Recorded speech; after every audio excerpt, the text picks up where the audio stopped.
देख रहे हैं वक्त से बोल और मैं हूं आपकी होस्ट और मोमिन शहबाज। नजर डालते हैं आज की अहम तरीन खबरों पर। सच को दबाने वाले हमेशा शोर से अदा करते हैं। खबर शामिल करते हैं डस्का से हमारे नुमाइंदे मोहम्मद अस्कर भट्ट की रिपोर्ट के मुताबिक डस्का प्रेस क्लब दर्रे खान ग्रुप लीडर के खिलाफ झूठे मनगढ़ंत प्रोपोगंडा करने वालों को मुंह की खानी पड़ी। दर्रे खान पर इल्ज़ाम लगाने वाले खुद की FIR में नामजद। डस्का प्रेस क्लब के हंगामी इजलास में ग्रुप के ओहदेदारान और मेंबरान का मुश्तरका बयान हकीकत आखिरकार सामने आ ही जाती है।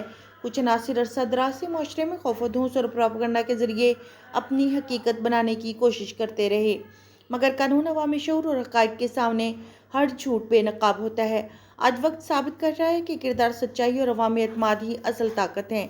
Information secretary Daska press club दर्रे खान ग्रुप मोहम्मद अस्कर भट्ट ने कहा कि हम अपने तमाम सहाफ़ी दोस्तों, वकला, समाजी शख्सियात और इन तमाम अहबाब के शुक्रगुजार हैं जिन्होंने हर मुश्किल वक्त में हक़ और सच का साथ दिया।